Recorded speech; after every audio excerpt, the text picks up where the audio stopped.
जिस दिन तुम्हारा सोमवार का व्रत आया, जिस दिन तुम्हारा तीज का व्रत आया, जिस दिन तुम्हारा चतुर्थी का व्रत आया, जिस दिन तुम्हारा छठ का व्रत आया, या शनिवार या मंगलवार या बुधवार गुरुवार जो भी व्रत आप करते हो, जिस दिन तुम्हारा व्रत का दिन आएगा उस दिन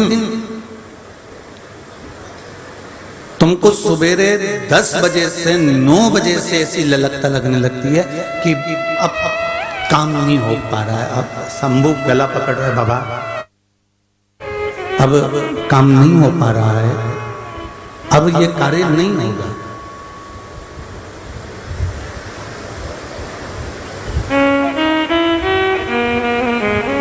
अब तो कुछ मुझे थोड़ा ना थोड़ा एनर्जी के लिए लेना है, थोड़ा ना थोड़ा मुझे आना है, थोड़ा ना थोड़ा मुझे खाना ना थोड़ा मुझे प्राप्त करना है।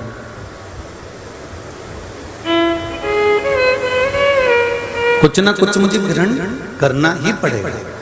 वैसे 2 बजे तक, 1:30 बजे तक, 2:30 बजे तक, 12 बजे तक आपको भूख नहीं लगेगी, पर जिस दिन तुम सत्कर्म की ओर बढ़ोगे, जिस दिन तुम भजन की ओर बढ़ोगे, जिस दिन तुम व्रत और साधना की ओर बढ़ोगे, जिस दिन तुम परमात्मा की ओर अग्रण्य हो रहे होगे, उस दिन तुम्हें इंद्रियां सताने लगेंगी। हमारी जो 5 कर्मेंद्रिय है, हमारी जो 5 ज्ञानेंद्रिय है और एक मन, ये 11 इंद्रियां हमको वशित करने का विचार करती हैं।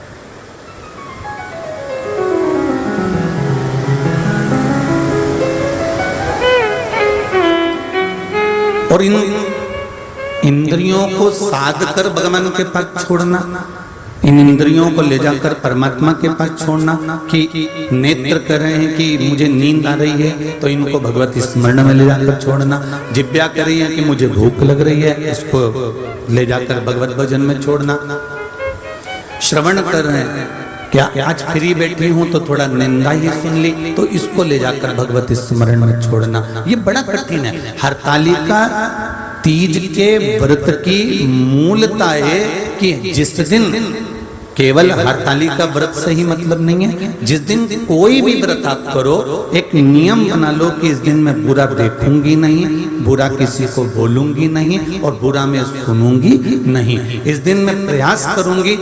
कई लोग नियम बनाते हैं कि मैं ये नियम बनाता हूं कि मैं ये चीज ग्रहण नहीं करूंगा, मैं ये चीज नहीं खाऊंगा, मैं ये चीज नहीं पाऊंगा, पर नियम ऐसा बनाओ कि हमारी वाणी के द्वारा, हमारे द्वारा, हमारे शब्दों के द्वारा किसी को ठेस ना पहुंचे। हमारे शब्द किसी को लगे ना। हम कई बार कथाओं में जब चाहे कथा पंडाल के कार्यकर्ता होते हैं, चाहे सीहोर के कार्यकर्ता होते हैं कुबेरेश्वर धाम के, हम सबको, और आपने व्यासपीठ से हमारे मुंह से सुना भी होगा, हम सबको एक बात जरूर कहते हैं कि देखो काम बने तो करो, तुम्हारे शरीर से बने कि मैं ये कर सकता हूं कार्यकर्ता बनकर तो करो, पर निवेदन है कार्यकर्ता बनने के बाद किसी भी एक जीव से भी तुम्हारी वाणी से कोई ऐसा शब्द ना निकल जाए कि उसके हृदय को ठेस पहुंचे। तुम रोज मंदिर में दिया जलाओ, रोज मंदिर में अगरबत्ती लगाओ, रोज मंदिर में भोग लगाओ, उससे जितना फल नहीं मिलता जितना फल एक व्यक्ति को, साधारण से व्यक्ति को मीठी वाणी बोल देने से प्राप्त हो जाता है, अच्छा बोल देने से प्राप्त हो जाता है। आप दिया नहीं लगा सकते मंदिर में जाके, मत लगाओ। आप भगवान शंकर के मंदिर में अगरबत्ती नहीं लगा सकते, मत लगाओ। आप भगवान के मंदिर में प्रसाद नहीं चढ़ा सकते, मत चढ़ाओ। पर एक नियम जरूर बनाओ कि मेरी अपनी वाणी से, मेरे द्वारा, मेरी वाणी के द्वारा, मेरे द्वारा किसी को मैं अपशब्द नहीं कहूंगा, किसी का बुरा नहीं करूंगा, क्योंकि ये भी दिए लगाने के बराबर ही है, ये भी दीप लगाने के बराबर।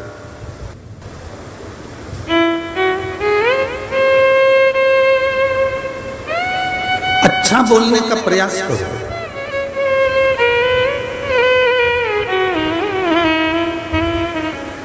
इतनी तेज वाणी में, इतनी ऊंची वाणी में आप अगर किसी को कुछ कह भी दोगे, किसी को डांट भी दोगे, किसी को अपशब्द बोल भी दोगे, वो सुन लेगा, मना नहीं। पर उसके हृदय में वो बात अगर बैठ जाती है तो वो जिंदगी भर सवर नहीं पाता। बहुत मुश्किल होता है फिर उसको संवारना।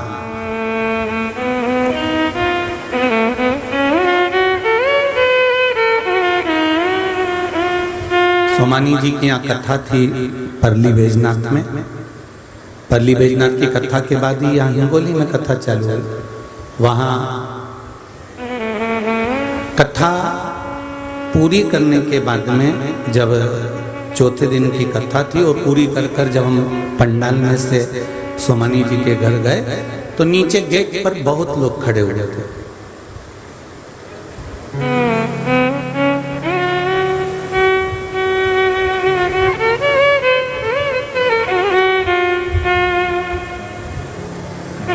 उसमें से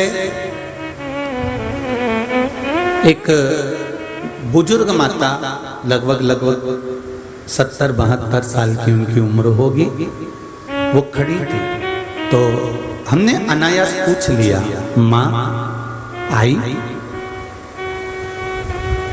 आप इतनी अवस्था में अकेली आई हो, बेटे से नहीं कहा आपने कि मुझे कथा तक ले चल, या मुझे गुरुजी से मिलाने ले चल, या मुझे यहाँ तक लेकर जा, मंदिर तक लेकर जा? नहीं गुरुजी,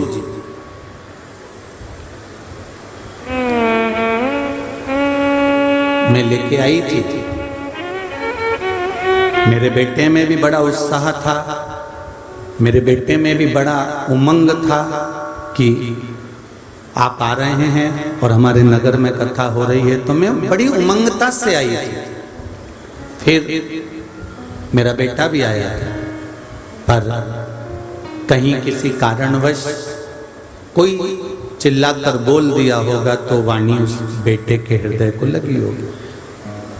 अब सोचिएगा जरा, एक संबोधन को अपने ध्यान में रखिएगा।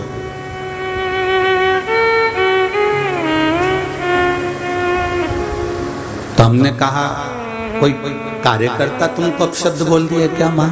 नहीं गुरुजी, कार्यकर्ता तो बहुत अच्छे से हमको बिठाए, व्यवस्था करी, भोजन कराया, चाय पिलाई, पानी पिलाया, सब व्यवस्था अच्छी है। तो फिर कौन बोल दिया? अब वहां बहुत लोग आते हैं, किसको कौन पहचानता? उसके शब्द मेरे पुत्र को लग गए और पुत्र कथा में नहीं पहुंचा।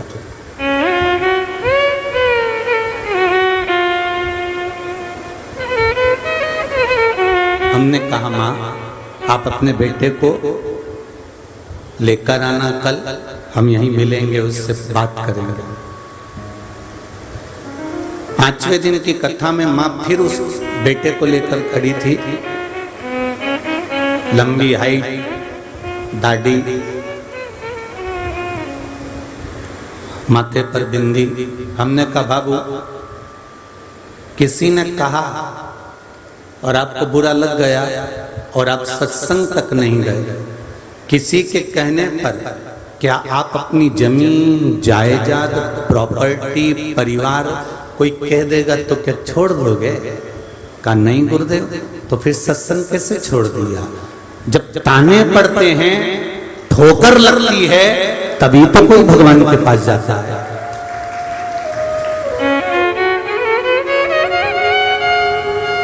सारी दुनिया से जब अपशब्द मिलते हैं, सारी दुनिया से जब ताने मिलते हैं, सारी दुनिया से जब गालियां मिलती है, सारी दुनिया से जब आड़े तेड़े वचन मिलते हैं, सारी दुनिया से जब उंगली उठाई जाती है, जब परिवार, कुटुंब, कबीला, नाते, रिश्ते, सबके पास जाकर बोला जाता है कि मुझे ये दुख है, मुझे ये तकलीफ है, क्या आप मेरा साथ देंगे? मेरे पर कर्जा बढ़ गया है, 20 लाख का कर्जा है, मेरा इतना बड़ा परिवार है कि आप मेरा कर्जा चुका देंगे? कोई परिवार वाला, कोई कुटुंब वाला, कोई रिश्तेदार, कोई नातेदार आपके कर्जे को नहीं चुकाएगा। जब हर जगह से आप हार जाएंगे, पूरा परिवार की तरफ से आप टूट जाएंगे, तब आप फिर विचार करेंगे कि अब मुझे क्या करना है। तो किसी ने कहा कि अब तुम शिव की शरण में जाओ, राम की शरण में, कृष्ण की शरण में, दत्त की शरण में, विट्ठल की शरण में जाओ। तब तुम भगवान की शरण में गए और भगवान ने तुम्हारा हाथ पकड़ लिया, तो भगवान के पास जाकर तुम्हारे नेत्रों में जल भर गया और रोने लगे। तो स्वयं परमात्मा भी कहता है कि भगवान से भक्त कहता है कि इतना बड़ा मेरा परिवार था और कोई ने मेरा साथ नहीं दिया, सबने मुझे गालियां दी, अपशब्द कहा, ताने दिए, आड़ा टेढ़ा बोला और मेरे भोलेनाथ ने मेरा साथ दिया। तो शंकर कहते हैं मैंने खुद पहले तुझे तेरे परिवार के द्वारा ठोकर खिलवाई है, इसके बाद मैं अपने दरवाजे पर लेकर आया हूं, कोई दूसरा नहीं है।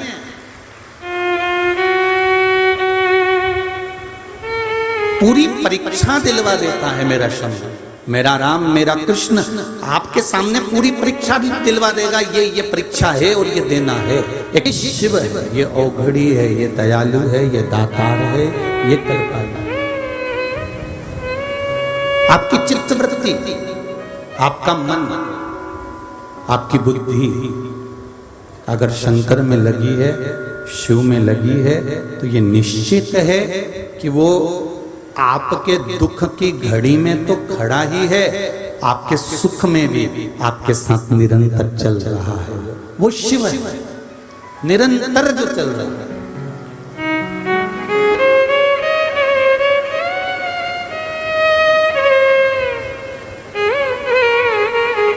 किसी ने कुछ कहा, हम बेटा बेटियों से कहते हैं, हम बहुओं से कहते हैं, हम बहुओं से भी कहना चाहेंगे। कई बार बहुएं पत्र लिखती हैं हमको भी और कहती हैं गुरुजी आप हमेशा बहू के लिए कहते हो, कभी कभी सास के लिए भी तो बोला करो।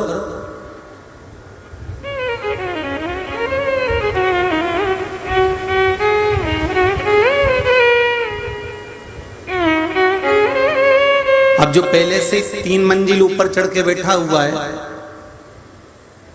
और तुम बाल्टी कपड़े की लेकर 3 मंजिल ऊपर जा रही हो, तो जो ऊपर चढ़ के बैठा है उसको समझाया जाएगा कि जो बाल्टी लेकर जा रही है उसको समझाया जाएगा? बोलो जरा जम के बोलो। देखो बहू धीरे से लेके जाना बेटा, उधर वाली सीढ़ी टूटी हुई है, उधर सीढ़ी के पास में से डंडा पकड़ के अच्छे से ऊपर चढ़ जाना। दूसरे नंबर की छत पर जाओगी तो वहां ताला खोल लेना, ताला खोलकर फिर तीसरे नंबर की छत पर जाओगी तो वहां पर तार पड़ा हुआ है लाइट का, जरा ध्यान रखना करंट नहीं लग जाए। और बहू को समझाते समझाते समझाते समझाते 3 मंजिल ऊपर पहुंचाया। जो ऊपर पहले से चढ़ के बैठी हुई है उसको समझाने की क्या जरूरत है, क्योंकि वो तो उससे भी ऊपर चढ़ने वाली है। उसको समझाकर करेंगे क्या? तुमको पूरी जिंदगी जीना है। वो 80 में पहुंच गई, 70 में पहुंच गई, 65 में पहुंच गई, उसके बाद की कोई गारंटी नहीं है कब निपटी जाए, किसको मालूम है। पर तुम तो अभी 30 की हो, 32 की हो, 34 की हो, 40 की हो, तुमको तो अपनी अभी जिंदगी जीना है। उन्होंने तो अपने बच्चों को पाल पोस कर बड़ा कर कर विवाह कर दिया, तुम्हारे जैसी बहू आ गई। अभी तो तुम्हारी इतनी सी औलाद जिनको ABCD सिखाने के लिए 25 बार दोचना पड़ता है, स्कूल भेजने से पहले टिफिन बनाकर कितना मशक्कत करना पड़ती है, तब जाकर तुम उसको स्कूल भेजते हो। जरा विचार करो, अभी तो तुम्हारी जीवन की शुरुआत है। अगर सुधरना है तो आपको सुधरना पड़ेगा। ये तो पहले से ही चढ़े चढ़ाए बैठे हुए हैं, इनको सुधारने की जरूरत नहीं, इनको समझाने की जरूरत नहीं, समझना अपने को पड़ेगा। अपन समझेंगे आगे बढ़ेंगे।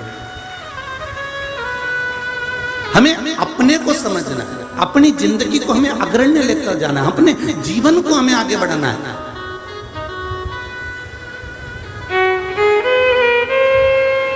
हम अपने जीवन को संवारने का प्रयास करें। फिर वही वाली बात, क्या किसको रोइए चादर तान के सोइए, आग लगे बस्ती में जरगम के बोलो जरा, अपन रहो मस्ती में। अपने को क्या करना कि कौन क्या कर रहा है, कौन ने क्या करा, कौन ने क्या धरा, कौन क्या बोल रहा है। अगर कोई बोल भी रहा है, कोई ताने भी दे रहा है, कोई गाली भी दे रहा है, कोई अपशब्द भी बोल रहा है, तो समझ लो कि परमात्मा आपको अपनी ओर खींच रहा है। जब तक दुनिया के ताने नहीं पड़ेंगे ना, तब तक आप भगवान के नहीं हो सकोगे।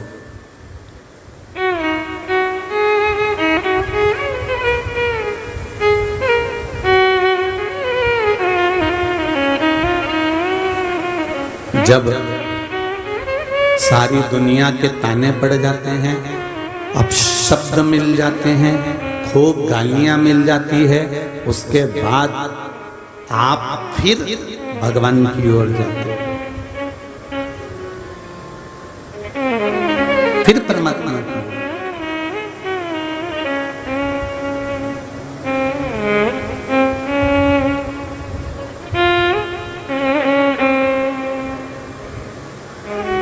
शिव कथा कह रही है, भगवान शंकर का चरित्र कह रहा है। व्रत वाले दिन, उपवास वाले दिन, साधना वाले दिन, परमात्मा को प्राप्त करने वाले दिन, आपका मन, आपकी इंद्रियां आपको उचिष्ट करे। कहे कहने दो, आप उसकी शरणागति पकड़ कर रखो। व्रत वाले दिन अपशब्द भी निकलेंगे मुख से, उसको संयमित रखो। व्रत वाले दिन निंदा करने वाले भी बहुत आएंगे, आपको अपने श्रवण इंद्रिय को संयमित रखना।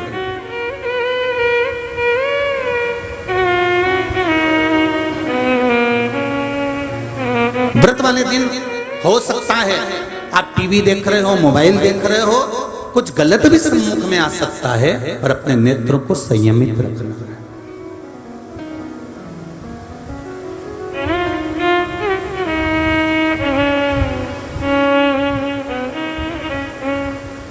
महाराज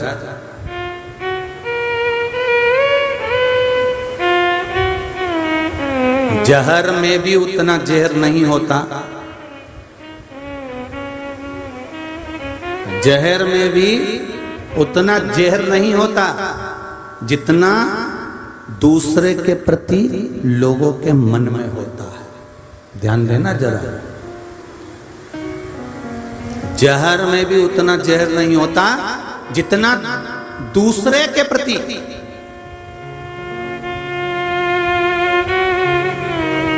दूसरे व्यक्ति के प्रति मन में प्रकट हो जाता। क्यों? जहर एक बार पियोगे, बच गए तो बच गए और मर गए तो मर गए, पर जो मन में किसी दूसरे के प्रति एक बार जहर भर जाता है तो सियोर वाला गुरुजी जैसा भी नहीं सुधार सकता। बहुत कठिन। अच्छा अच्छा पीठाधीश, मठाधीश, खूब बड़ा बड़ा गादी पे बैठने वाला कोई संत, कोई साधु, कोई महात्मा, कोई जोगी, कोई सन्यासी, कोई तपस्वी, कोई साधक भी फिर उसको नहीं समझा सकता। बहुत कठिन।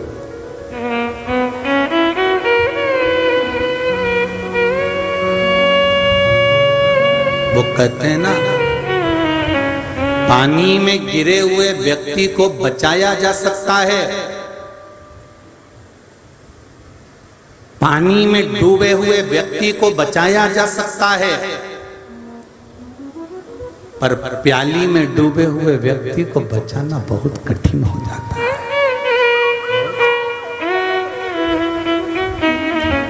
पानी में डूबा हुआ व्यक्ति को निकाल सकते हो, पानी में डूबे हुए व्यक्ति को बचा सकते हो, पानी में डूबे हुए व्यक्ति को पानी में से निकाल सकते हो, पर जो प्याली में डूब गया, नशे में डूब गया, और वो नशा किसी केवल मदिरा का नहीं होता, अहंकार का, काम का, लोभ का, आसक्ति का, वासना का, तृष्णा का, मदिरा का, काया का, सुंदरता का, वैश्यवृत्ति का, मांसाहार का, वैश्यगमन का, ये सब नशे ही तो है।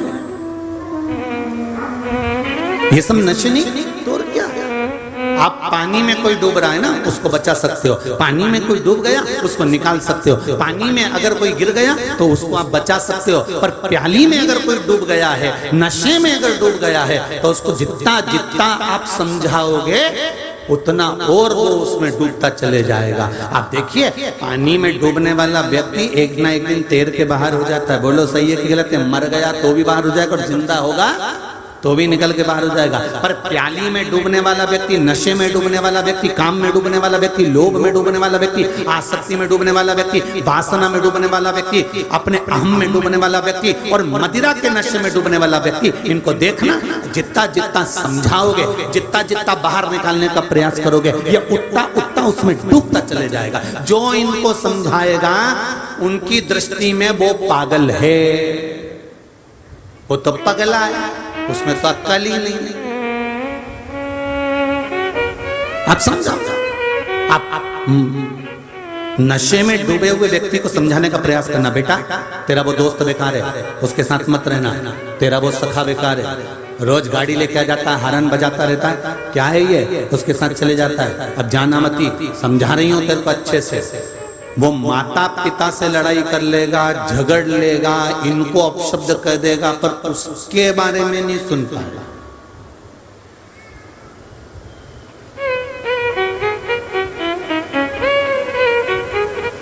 आज अखबार में एक न्यूज पढ़ी थी, यहाँ के अखबार में नहीं थी, कहीं दूसरी जगह का अखबार था, फेसबुक पर डला हुआ था और बच्चों ने लाकर दिखाया, गुरुजी न्यूज़ तो देखो बड़ी गजब है। हमने कहा ला दे तो जरा।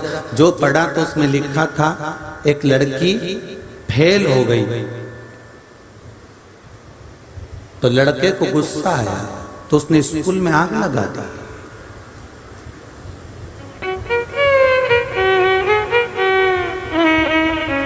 पूछा तुमने स्कूल में आग क्यों लगाई?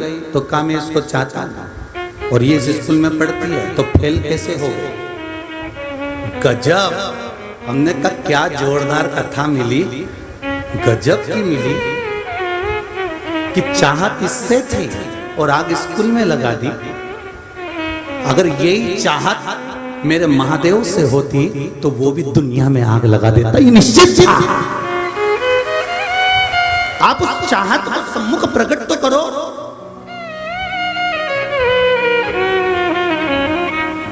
ले गए उसको, बंद कर दिया उसको, सब काम हो गया, सब कुछ है। पर एक विचार करने वाली बात है, एक विचारणीय धारणा है। आप जितना जितना आप पानी में डूबने वाले को बचा सकते हो पर प्याली में डूबने वाले को नहीं बचा सकते। आप जितना समझाओगे, जितना ज्ञान दोगे, जितना समझाने का प्रयास करोगे, ये उतने दूर हटते चले जाएंगे।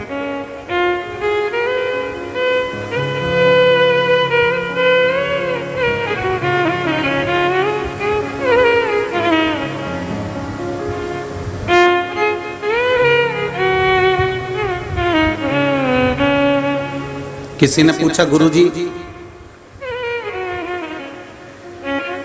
आप कथा करते हो, आपके साथ में इतने सारे लोग, नवयुवक बेटा बेटियां, युवान युवान भाई बहन इतने सारे जुड़े हुए हैं, क्योंकि बुजुर्ग माताओं को तो इतना फेसबुक ने, गूगल ने, मोबाइल ने, यूट्यूब इतना चलाना आता नहीं और पूरे मोबाइल पे ये नवयुवक लोग कथा सुनते रहते हैं। आखिर कारण क्या है? जो नवयुवक टीम, नवयुवक लोग इस कथा में इतनी रुचि ले रहे हैं। ये बहुएं इतनी सारी बैठी हुई है पूरे पंडाल में, पूरी मंडी में, इस हिंगोली की हल्दी की मंडी में तुम घूम कर आ जाओ, 70 के ऊपर वाले तो 54% मिलेंगे और बाकी के सब नीचे वाले 75% मिलेंगे आपको जितने। तो पूछा कि ये इतने लोग जुड़ने का कारण क्या है?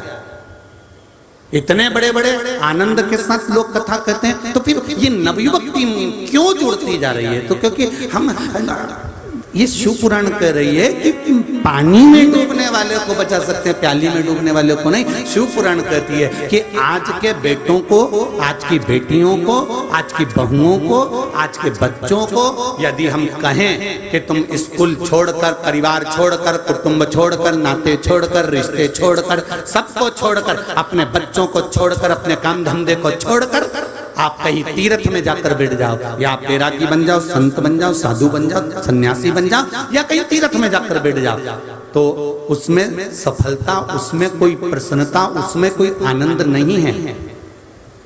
वेद व्यास जी लिखते हैं सबसे बड़ा आश्रम होता है गृहस्थाश्रम। और हम आज के बेटा बेटियों को, आज की नवयुवक टीम को एक बात जरूर कहते हैं कि जितना कमाओ तुम किसी को दो चाहे मत दो, पर अपने ऊपर थोड़ा थोड़ा खर्च जरूर करो। उसी तरह शिव पुराण कहती है कि जितनी जिंदगी मिली है उसमें थोड़ा थोड़ा परमात्मा के भजन में लगाते चलो। तो ये नवयुवक टीम थोड़ा थोड़ा लगाती है ना, तो उसमें इनकी प्रसन्नता, उसमें इनका आनंद।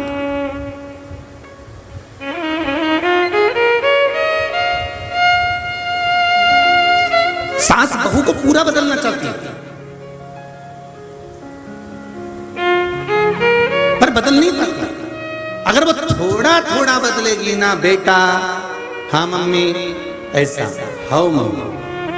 और वैसे भी पहले की बहुएं और आज की बहू में अंतर है साहब। आजकल की बहुएं अगर भोजन भी बनाती हैं, क्योंकि माता पिता कितना कितना अंतर है। पिता और माता में एक अंतर भारी होता है, पिता का काम और माता का काम दोनों में एक अंतर है।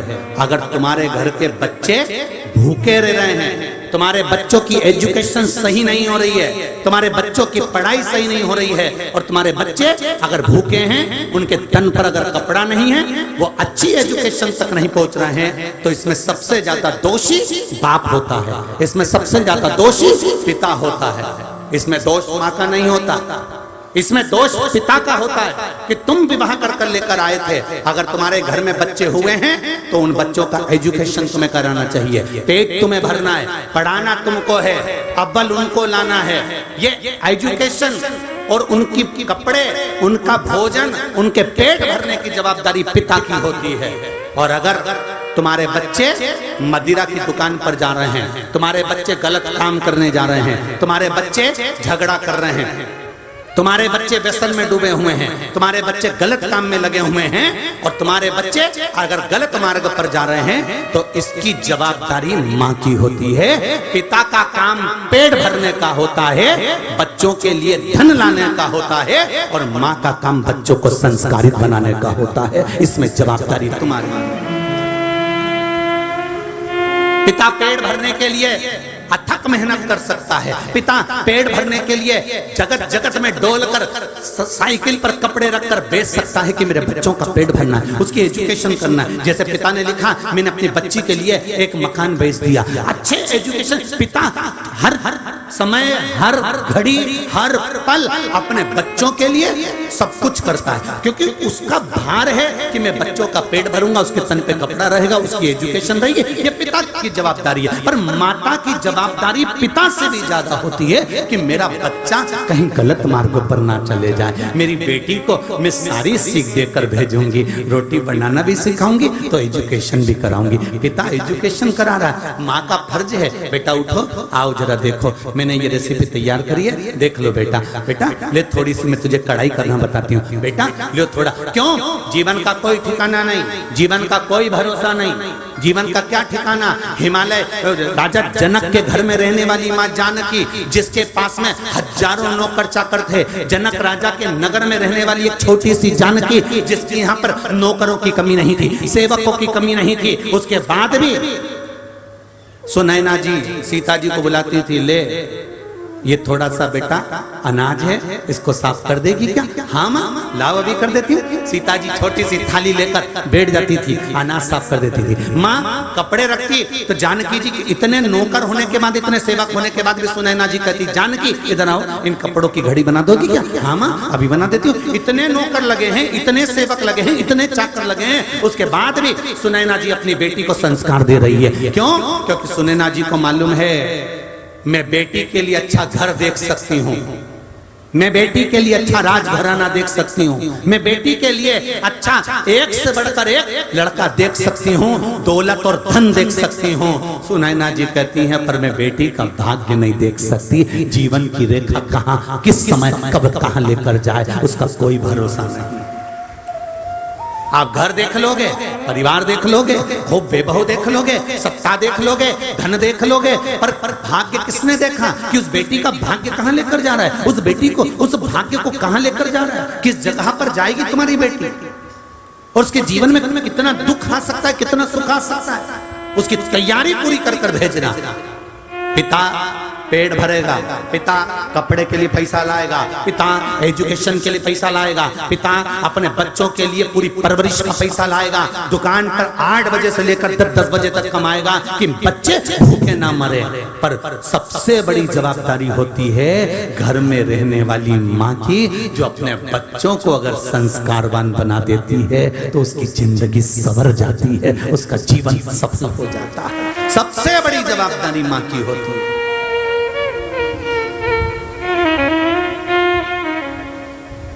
बहुत बड़ी जवाबदारी है मेरी जीजियों हिंगोली वाली, ओ हिंगोली की जीजियों, बहुत बड़ी जवाबदारी मेरी माताओं की, मेरी बहनों की, मेरी जीजियों की है। इनको संस्कारवान बनाना है। तुमने कभी सुना कि किसी पिता ने अपने बेटे को ये बनाया या वो बनाया? हर जगह एक ही बात आती है, माँ स्वामी विवेकानंद को भी पैदा कर देती है तो माँ संत तुकाराम जी को भी पैदा कर देती है, माँ नामदेव जी को भी पैदा कर देती है तो माँ मुक्ताबाई को भी पैदा कर देती है, माँ अहिल्याबाई को भी पैदा कर देती है तो माँ झांसी की रानी को भी पैदा कर देती है। माँ जितना संस्कार अपने बच्चों को दे सकती है उसके बराबर कोई नहीं दे सकता। दुनिया का कोई व्यक्ति इतना संस्कार नहीं दे सकता जितनी माँ दे सकती।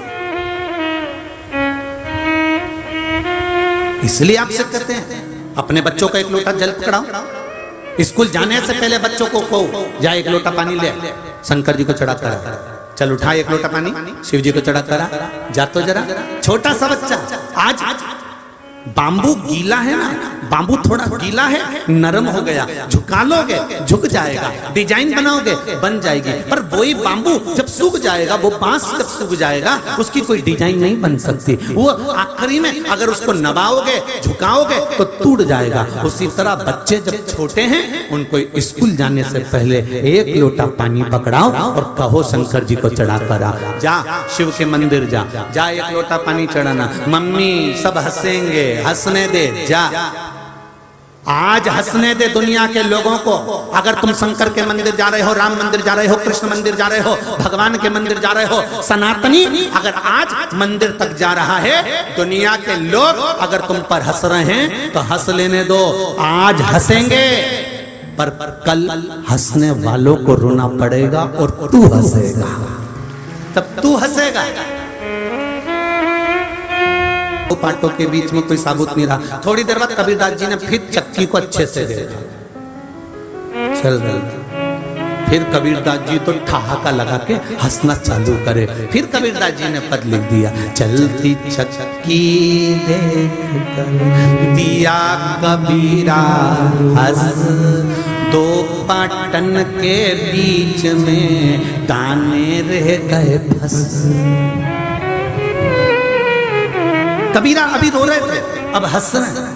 मां से कोई व्यक्ति निकल कर जा रहा था, पथिक, उस पथिक ने आकर देखा तो कबीरदास जी तो हंस रहे रो रहे, हंस रहे रो रहे, हंस रहे रो रहे। तो किसी को लगा कबीरदास जी को कोई हवा लग गई,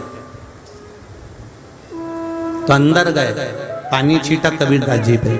कबीरा कबीरा कबीरा कबीरा ने पूछा, हाँ क्यों हंस रहे हो और क्यों रो रहे हो? कबीरदास जी बोले, चलती हुई चक्की देख ली इसलिए रो रहा हूं और इसीलिए हंस रहा हूं। पथिक ने पूछा, क्या आज तक तुमने चक्की नहीं देखी थी? नहीं देखी तो थी, पर जो आज देखी वैसी कभी नहीं देखी। क्यों सोने की थी, चांदी की थी कि हीरे की थी कि पुखराज की थी? कबीरदास जी बोले, ना सोने की थी, ना चांदी की थी, ना हीरे की थी, ना पुखराज की थी, वो तो पत्थर की थी। अच्छा, तो फिर चक्की में क्या देखा तुमने? कबीरदास जी बोले, चलती चक्की देख कर अरे दिया कबीरा रो, दो पाटन के बीच में साबुत। ये दो पाटे हैं, इसके बीच में जो दाने जा रहे हैं चक्की उनको पीस देती है, सब समाप्त होते चले जा रहे हैं, इसलिए मैं रो रहा हूं। तो हंस क्यों रहा है? क्योंकि हंसने का कारण केवल इतना सा है, चलती चक्की देख कर अरे दिया कबीरा हंस, दो पाटन के बीच में दाने रहे बस। ये दो पाटों के बीच में एक कीला लगा है, उस कीले के पास में ये पाटा घूम रहा है, दाने अंदर जाते हैं, जो इधर उधर होते हैं वो पिसा जाते हैं, और जो इस कीले के पास में टिक कर खड़े रहते हैं वो दाना पिसाता ही नहीं है। तो कबीरदास जी कह रहे हैं अब मुझे समझ में आ गया, संसार के ये दो पाटों के बीच में, सुबह और शाम के बीच में, दिन और रात के बीच में, परिवार कुटुंब के बीच में ये मनुष्य 24 घंटे पिसा रहा है। केवल एक शंकर का शिवलिंग ऐसा है, भगवान की भक्ति ऐसी है, सत्संग प्रवचन केवल ऐसा है, शिव महापुराण राम कथा कृष्ण कथा केवल ऐसी है, जो इस कीले के पास पहुंच जाता है वो बच जाता है, बाकी के सब पिसा जाते हैं। बस वो बच गया, बाकी के सब पिसा जाते।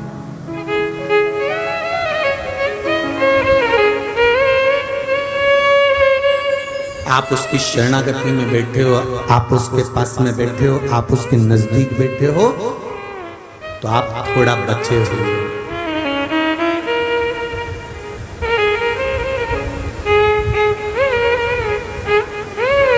कथा सुनने से क्या होता महाराज? हम कहते कुछ नहीं होता, पर 3 घंटे किसी की निंदा सुनने को तो नहीं मिलती है। 3 घंटे किसी को अपशब्द कहने की तो और 3 घंटे काय को कहेंगे? आज तो कार्यकर्ता बता रहे थे कि सुबह 7 बजे पूरे पंडाल फुल हो चुके थे। सुबह 7 बजे सारे पंडाल फुल थे। अब 7 बजे से अंदाजा लगा के बैठो, जरा कथा तक इंतजार करना। 2 बजे से 5 बजे तक कथा, 5:30 बजे तक आप आरती के बाद अपने घर को जाओगे, फिर गाड़ी पकड़ोगे, पहुंचोगे, फिर घर पहुंचकर फिर विश्राम करोगे, फिर कल की तैयारी कर लोगे। तो जरा विचार करिए, दिन भर सत्संग में निकल रहा है, 3 घंटे आपके मुंह से अपशब्द तो नहीं निकल रहा, 3 घंटे आप निंदा तो नहीं सुन रहे, 3 घंटे आप गलत काम में तो नहीं गए, 3 घंटे आपने किसी की बुराई तो नहीं करी, 3 घंटे आपने कोई पाप तो नहीं करा, 3 घंटे आपने कोई गलत काम तो नहीं करा। अरे मटका, पानी का हंडा नल के नीचे सीधा लगाया तो उसमें पानी भरा गया, और उल्टा रखा पानी नहीं भरा। तो उल्टा रखने से मतलब क्या है? शिव पुराण कह रही है भले पानी नहीं भराया, पर नल के नीचे जब तक रखा है तब तक मटका ठंडा तो है। भले उसमें नहीं भराया, भले 3 घंटे कथा सुनी, तुमको अच्छी लगी नहीं लगी, तुमने उतारी नहीं उतारी, तुमने अंदर भरी नहीं भरी, तुम फिर भी किसी के कहने पर, निमंत्रण पर मुंह दिखाने ही पहुंच गए, पर 3 घंटा बैठे तो हो, कम से कम मटका ठंडा तो है। अगर शीतल ही रह गया तो ही बहुत है, करना क्या उसमें? उतनी ठंडाई भी बहुत है। मन शीतल तो है, मन में शांति तो है, मन में प्रेम तो है, मन में स्नेह तो है, उतना भी बहुत है। अभी 3 घंटे घर पे रहते तो क्या करते? पूरन पोली बना के खा के, बर्तन पटक के, छोरा छोरी को दादी के कमरे में भेज के, थोड़ी देर व्हाट्सएप चला के, और फिर धीरे से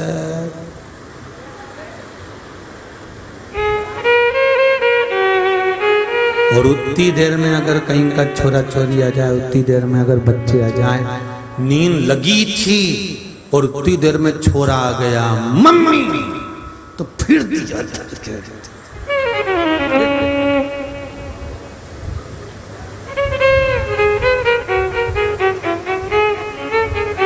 फिर से कहा था ना कि दादी के पास जाके बैठ जा, दौड़ दौड़ के मेरे पास आ रहा है।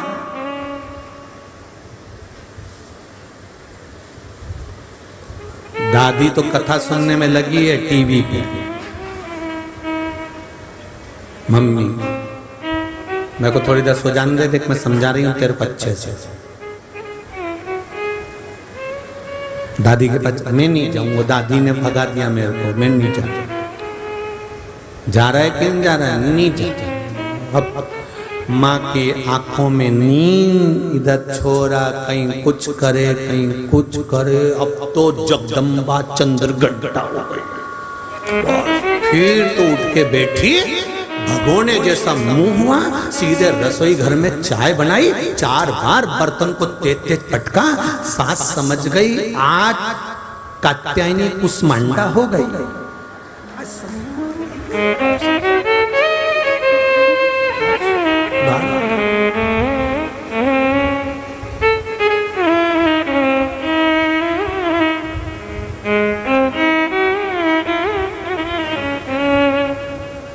मेरी तो जिंदगी नरक हो गई। ऐसे घर में शादी हुई, 2 मिनट का आराम नहीं मेरी जिंदगी को। और इनको टीवी देखने से फुर्सत नहीं। तो टीवी देखने से फुर्सत नहीं तो डोकरी से कहीं के बर्तन मंजवाना कि झाड़ू लगवाना? अरे भगवान से प्रार्थना करो ऐसी शिव महापुराण की कथा टीवी पर आती रहे और घर की माताएं इस कथा में लगकर अपने घर का उद्धार करती रहे। भगवान से प्रार्थना करो।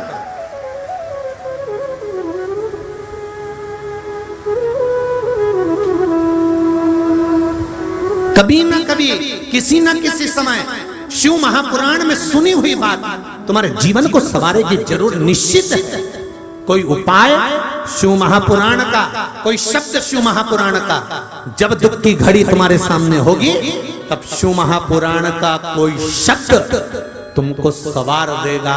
तब समझ में आएगा कि शिव पुराण में था क्या और शंकर की कथा में क्या भरा हुआ था। तब समझ में आएगा, ऐसे नहीं।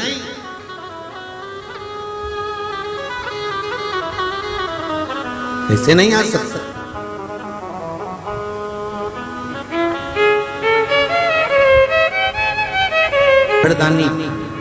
व्रत हो, साधना हो, तप हो, उपवास हो, इंद्रियां शिथिल होंगी, इंद्रियां आपको डोलाएगी।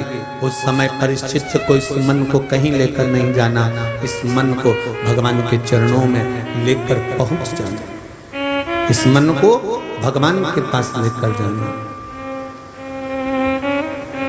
और जब ये मन, ये चित्त, ये वृत्ति शिव में जाएगी तो जीवन की सार्थकता अपने आप प्राप्त हो जाएगी।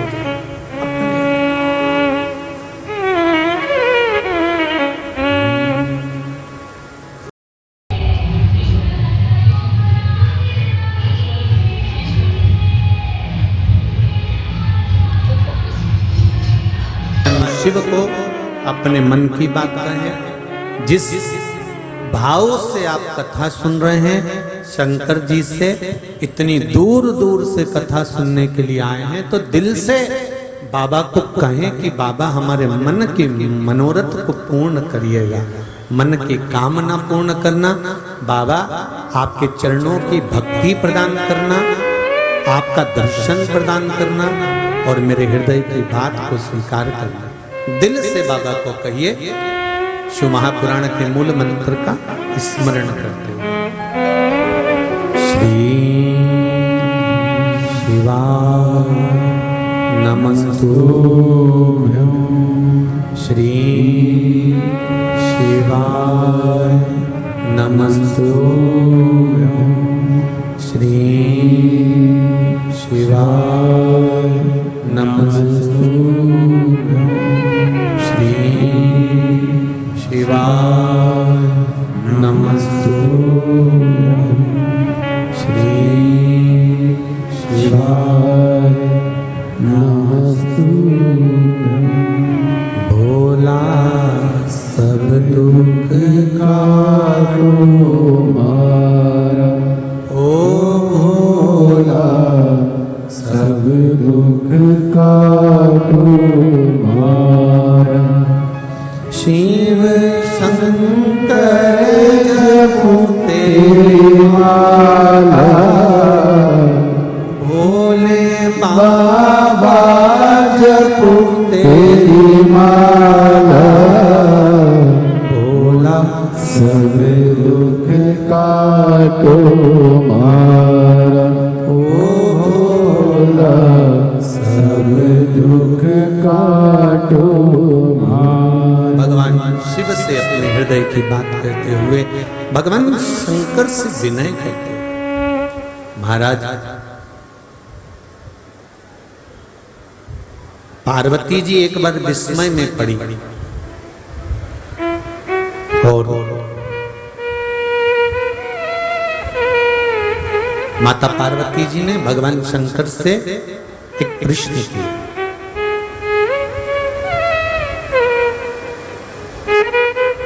देखिए,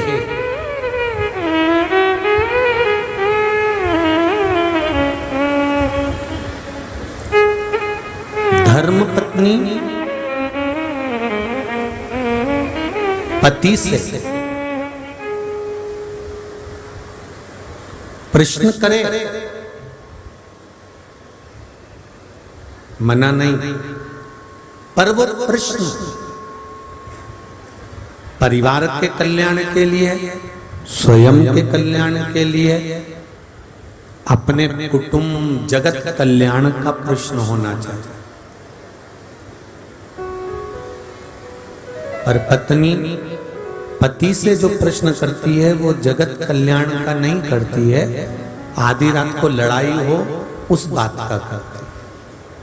थोड़ा सा प्रश्न पर ध्यान दीजिएगा, मना नहीं, आप ध्यान रखो, मना नहीं है, पर उसमें कहीं ना कहीं हमारे परिवार के उद्धार की बात होना चाहिए, हमारे परिवार के कल्याण की बात होना चाहिए।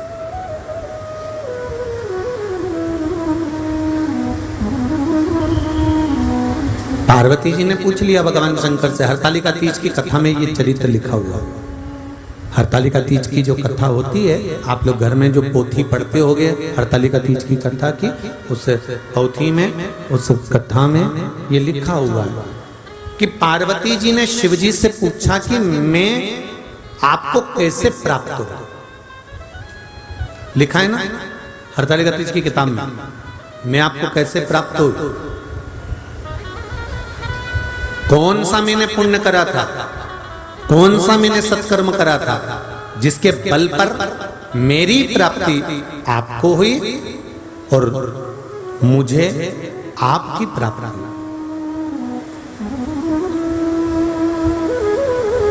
आज के जमाने में माताएं झगड़ा कर कर, लड़ाई कर कर बोल देती हैं मैंने कौन सा ऐसा पाप करा था जो तुमसे शादी हो गई।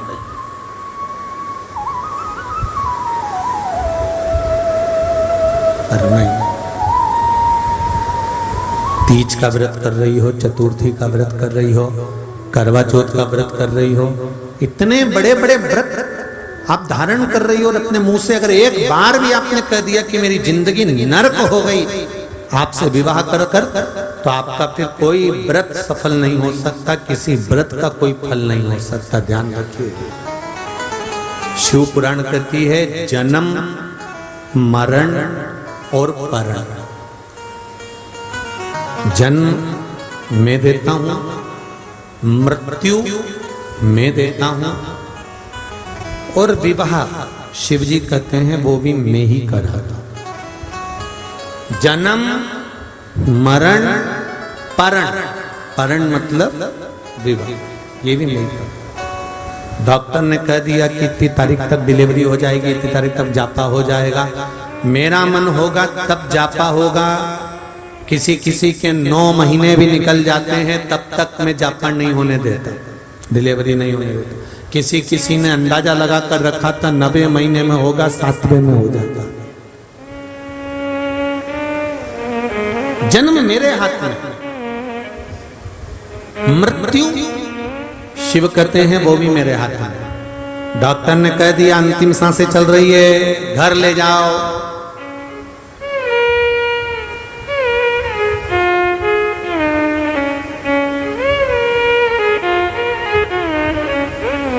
अंतिम सांसें चल रही है, घर ले जाओ। भगवान शंकर का संवाद कर रहा है। पार्वती जी ने एक प्रश्न शिव जी के सामने रखा कि मेरी प्राप्ति आपको और आपकी प्राप्ति मुझे हुई है, उस प्राप्ति का केंद्र बिंदु क्या है, उस प्राप्ति का मूल तत्व क्या है? क्या है उस प्राप्ति का मूल तत्व? शिव जी ने कहा, पार्वती आपको तप करते करते, साधना करते करते कई वर्ष बीत गए थे, पर आपको मेरी प्राप्ति नहीं हुई। जैसे संसार का मनुष्य रोज मंदिर जाता है, रोज आराधना करता है, रोज जल चढ़ाता है, रोज प्रतिदिन मेरा स्मरण करता है, उच्चारण करता है, मंदिर में जाकर बैठ भी जाता है, तीर्थ भी चले जाता है, गंगा का स्नान भी कर लेता है, गोदावरी नहा भी लेता है, पर पार्वती उसके चित्त वृत्ति में मैं समाहित नहीं हो पाता, क्योंकि वो हृदय से मेरा स्मरण नहीं कर पाता। आपको कथा के क्रम में पहले भी कहा, आज फिर कहते हैं कि एक बात का स्मरण आपको रहे कि आप मंदिर में जा रहे हो, नहीं जा रहे हो, आप जल चढ़ा रहे हो, नहीं चढ़ा रहे हो, आप भगवान का भजन कर रहे हो, नहीं कर रहे हो, उससे भगवान को मतलब नहीं है। भगवान का मूल स्मरण है, आप भगवान का हृदय लगाए हैं कि नहीं लगाए, दिल परमात्मा से लगाया कि नहीं लगाया, मन भगवान से लगा कि नहीं लगा।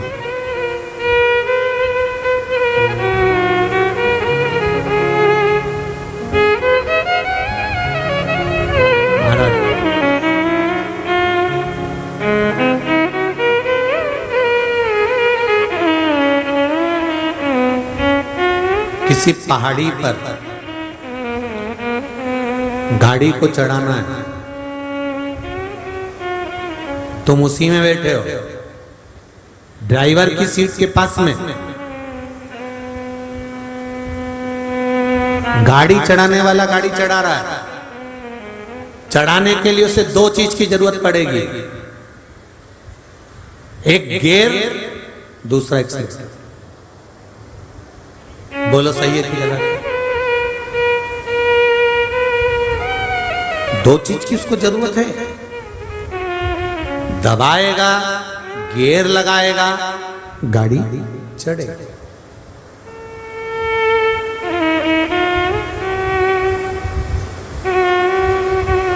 अब गाड़ी चढ़ाने में उसको एक्सीलेटर की जरूरत पड़ रही है, गाड़ी चढ़ाने में उसको गियर की जरूरत पड़ रही है, पर ऊपर पहुंच गया और पहुंचने के बाद गाड़ी को नीचे लाने के लिए ना एक्सीलेटर की जरूरत है, ना गियर की जरूरत है, बस छोड़ दो, नीचे अपने आप आ जाएगी। चढ़ाने के लिए गियर भी चाहिए और एक्सीलेटर भी चाहिए, दमदारी से दबाना पड़ेगा, गियर लगाना पड़ेगा, ध्यान रखना पड़ेगा, तब गाड़ी ऊंचाई पर चढ़ सकती है। शिव पुराण कह रही है, ये शरीर गियर है और ये मन एक्सीलेटर है, इसको परमात्मा के चरणों में दबा दो, ये निश्चित है कि ऊंचाई तक पहुंचा जाए। दबेगा तो ही चढ़ेगा, थोड़ा दबाना पड़ेगा, थोड़ा लगाना पड़ेगा। शरीर केवल ये नहीं कि मंदिर में शरीर लेकर पहुंच गए, हम भगवान की सेवा कर रहे हैं, हम भगवान की झाड़ू लगा रहे हैं, हम भगवान का पोछा लगा रहे हैं, हम भगवान के मंदिर में जल चढ़ा रहे हैं, हम भगवान के बर्तन मांज रहे हैं, हम भगवान के मंदिर में सेवा करो, सेवा पर मना नहीं है, झाड़ू भी लगाओ मना नहीं है, बुआरी भी लगाओ मना नहीं है, पर सेवा करते समय तुम्हारा दिल, तुम्हारा मन, तुम्हारी चित्त, तुम्हारी वृत्ति परमात्मा में होना चाहिए। वहां तुम्हारे मन में यह नहीं आना चाहिए कि मैंने भगवान से एक सामान मांगा था इसलिए मैं झाड़ू लगा रही हूं तो भगवान मुझे वो सामान देगा। नहीं, एक बार भगवान से कह दो कि बाबा मेरे मन की अभिलाषा ये है और मैंने आपके भरोसे पर छोड़ रखा है, बाबा बस कृपा करना, मैं तेरे भरोसे पर हूँ, तू मुझे संभाल लेना। और बाबा के मंदिर की सेवा, चाकरी, बुआरी आप लगाते रहो, उसका क्रम वो जानेगा, वो देना होगा दे देगा, उसके हाथ में। भोलेनाथ दया करना, मैं तेरे भरोसे हूँ। सहारे पर, तेरे बल पर जी रही। मेरी सामर्थ्यता नहीं, मेरी औकात नहीं कि मैं कुछ कर सकूं बाबा, मैं तेरे भरोसे। पार्वती, कई वर्ष तक आपने तप करा कर मैं आपको नहीं मिला। तब देव ऋषि नारद ने आपको हरतालिका व्रत का महत्व समझाया। आप अपनी सहेली के साथ एक गुफा में प्रवेश कर गई। वहां बैठकर बालू रेत का शिवलिंग का निर्माण करा, पूजन करी, और उस दिन तुमने कुछ भी ग्रहण नहीं करा। बेलपत्र खाती थी वो भी तुमने छोड़ दिया, जल पीती थी वो भी तुमने छोड़ दिया, कंदमूल फल कुछ भी तुमने नहीं पाया। एक नासिका से श्वास लेना, दूसरी नासिका से छोड़ देना, ये भी बंद कर कर एक ही नासिका से श्वास लेकर एक ही नासिका से छोड़ना, ये क्रम तुमने चालू कर दिया। अब ध्यान दीजिएगा जरा सा, हम आपसे ये नहीं कह रहे कि आप भी हरतालिका तीज के व्रत में एक नासिका से श्वास लो और एक ही से छोड़ो। ऐसा मत कर लेना, नहीं तो ऊपर ही छोड़ो। यहाँ तो कथा कह रही है कि एक नासिका से श्वास लेकर एक नासिका से तुम छोड़ रही थी, वो भी बंद कर कर एक ही नासिका से श्वास लेकर उसी से छोड़ रही थी। इसका मतलब है जिस समय पर आप भगवान शिव की भक्ति कर रही हो, जिस समय पर आप शंकर का गुणगान कर रही हो, जिस समय पर आप भगवान का स्मरण कर रही हो, उस समय पर दो जगह पर मन नहीं होना चाहिए। एक नासिका के छिद्र से श्वास लेना और उसी से छोड़ना, मतलब एक पर आश्रित होकर अपनी जिंदगी को जीना, तो भगवान उसको साथ देता है। भगवान साथ भटकना नहीं है।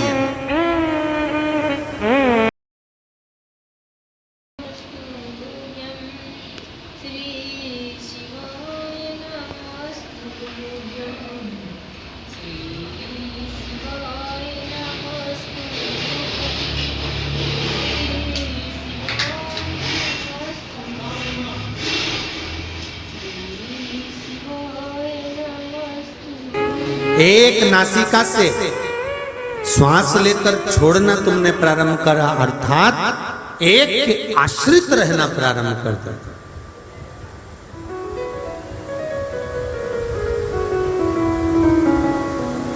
सबसे बड़ा दोष है शिव महापुराण में, एक दोष बताया है, शिव की निंदा सुनना, शिव की निंदा करना, शिव भक्त की निंदा करना और शिव भक्त की निंदा सुनना। दुनिया का कितना भी पुण्य इकट्ठा कर लो, अच्छे अच्छे वेद और शास्त्र पढ़ लो, अच्छे अच्छे पुराने पढ़ लो, कितने बड़े भी विद्वान से विद्वान तुम बन जाओ, कितने बड़े भी प्रचंड तुम विद्वान से विद्वान बन जाओ, और कितनी बड़ी भक्ति तुम धारण कर लो, शिव पुराण कहती है, शंकर भगवान की उमा संहिता कहती है, शिव महापुराण वर्णन करती है कि शंकर की निंदा करने वाला, शंकर की निंदा सुनने वाला, शिव भक्त की निंदा करने वाला, शिव भक्त की निंदा सुनने वाला, ये कितना भी पुण्य कर ले और कितना भी गौदान, अन्नदान, वस्त्रदान, स्वर्णदान, मुद्रा दान, कन्यादान जितना कर सकता है कर ले, उसके बाद भी इसको 94 तरह के नरकों में भुगतना ही पड़ता है। ये कितना भी दान कर ले, कितना भी, बन सके शिव निंदा से दूर। कोई अगर कुछ बोल रहा है, कोई कुछ कह रहा है, आपके मोबाइल पर मैसेज आ गया, फेसबुक पर कोई मैसेज आ गया शंकर की निंदा का, शिव भक्त की निंदा का, शंकर के उपासक निंदा का, शंकर की कथा निंदा का, आप उस पर कोई कमेंट्स मत करो, और करना है तो सही जवाब दे दो फिर कि ये सिद्ध कर दे कि तू की औलाद है, पहले ये सिद्ध करो। साधारणता नहीं हो सकती। शंकर भगवान की निंदा भगवान विष्णु ने सुनी थी जब देव ऋषि नारद ने जाकर कहा, महाराज जिस कामदेव को शंकर भगवान नहीं जीत पाए, उस कामदेव को देव ऋषि नारद ने जीता है। केवल एक शब्द भगवान विष्णु ने सुन लिया था और भगवान विष्णु की आंख से जल झलक गया। लक्ष्मी जी आकर खड़ी हो गई, नारायण आप रो रहे हो? आज त्रिलोकी का नाथ, आज भगवान विष्णु लक्ष्मी के स्वामी, जगत के पालनहार आज रो रहे हैं। भगवान कहते हैं लक्ष्मी आज मुझे रोना पड़ रहा है क्योंकि इन कानों ने शंकर जी की निंदा सुन ली है। लक्ष्मी जी बोलती हैं तो इससे होगा क्या? क्या होगा? लक्ष्मी तू नहीं जानती, शंकर की निंदा सुनी है इसलिए मुझे पशु की योनि में जाना पड़ेगा या मेरा सिर कटकर पशु का सिर लगेगा। जो निंदा कर रहा है इसको भी पशु का सिर लगेगा और जो सुन रहा है उसको भी लगेगा। मैं इतने बड़े सिंहासन पर बैठने वाला, बैकुंठ के सिंहासन पर बैठने वाला, मैं नारायण, मैं स्वर्ग का आधिपत्य रखने वाला, मैं लक्ष्मी, तू मेरे संग रहने वाली, बैकुंठ के रहने वाले इस नारायण को भी सिर कटकर पशु का सिर लगेगा लक्ष्मी, क्योंकि मैंने निंदा सुन ली है। और वही हुआ। नारद जी ने निंदा करी तो उनको बंदर का मुख लगा। ये रामचरितमानस में लिखा है, विष्णु पुराण में लिखा है। और भगवान विष्णु ने निंदा सुनी इसलिए लक्ष्मी जी का श्राप लगा, सिर कटा, कटकर घोड़े का मुंह लगा। हाय ग्रीव अवतार लेना पड़ा भगवान विष्णु को। केवल एक जरा सी शंकर भगवान की निंदा सुनी थी और सिर कटकर घोड़े का मुंह लगाना पड़ा, क्योंकि निंदा तूने शंकर की सुनी।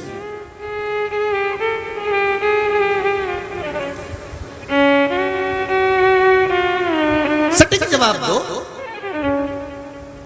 हम शंकर की निंदा सुनते नहीं है, पुराण की निंदा सुनते नहीं है, पुराण की निंदा हम करते नहीं है, शिव की निंदा हम करते नहीं है। आज तो कर दिया, आपको बन सके तो रहो, नहीं तो वहां से हटते चले जाओ। जो निंदा करता है उसके पास बैठना ही नहीं, उठो वहां चल दो। कोई के शंकर जी के पुराण में क्या है, शिव पुराण में क्या रखा है, जल चढ़ाने से क्या होगा, ये करने नहीं। आपका विश्वास नहीं, आप बिल्कुल मत करिए। पर जिसका विश्वास है वो दिल से अगर करता है तो ये शिव पुराण कर रही है कि डायलिसिस जिसका हफ्ते में 2 बार हो रहा था, बाबा ने उसको सही कर कौन कर सकता है? जहां डॉक्टर भी हार जाते हैं तब वो शंकर, डॉक्टर भी एक बार कह देते हैं अब मेरे हाथ में नहीं, अब उसके हाथ में है, तो डॉक्टर को भी मालूम है कि एक डॉक्टर और बैठा है जो कुछ कर सकता है, कुछ करेगा, ये निश्चित है।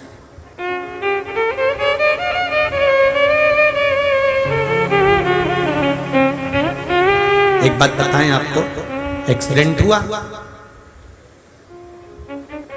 आप हॉस्पिटल में गए, गाड़ी आएगी, उठाएंगे, ले जाएंगे, उसके बीच में जो समय लगेगा वो इलाज चालू होगा और पुलिस अपना काम करेगी, उसके बीच में तुम्हारी जो अंतिम सांसें चल रही होगी उस समय पर कौन खड़ा होगा? डॉक्टर तो हॉस्पिटल पहुंचोगे तब खड़ा होगा, घर के भी नहीं होंगे, उठाने वाला भी दूसरा होगा। उस समय पर कोई दूसरा नहीं तुमने दिया है। शिव महापुराण की कथा में हम बैठते हैं, आस्था चैनल के सामने हम बैठते हैं, फेसबुक यूट्यूब पर हम बैठते हैं, सम्मुख में बैठकर कथा का रसतत्व ग्रहण करते हैं। आपने सोचा हमने टीवी पर सुना, आपने सोचा हमने मोबाइल पर सुना, आपने सोचा हमने कथा के पंडाल पर सुना, पर तुमने अपना 2 घंटा, 2.5 घंटा, 3 घंटा, 24 घंटे में से अपना 2.5 घंटा, 3 घंटा जो तुमने शंकर जी को प्रतिदिन दिया है, तो शंकर भगवान भी तो अपना समय निकालकर तेरे दुख की घड़ी में तेरे पास खड़े होंगे, कोई दूसरा खड़ा हो सकता? वो शिव ही खड़ा होगा, शंकर।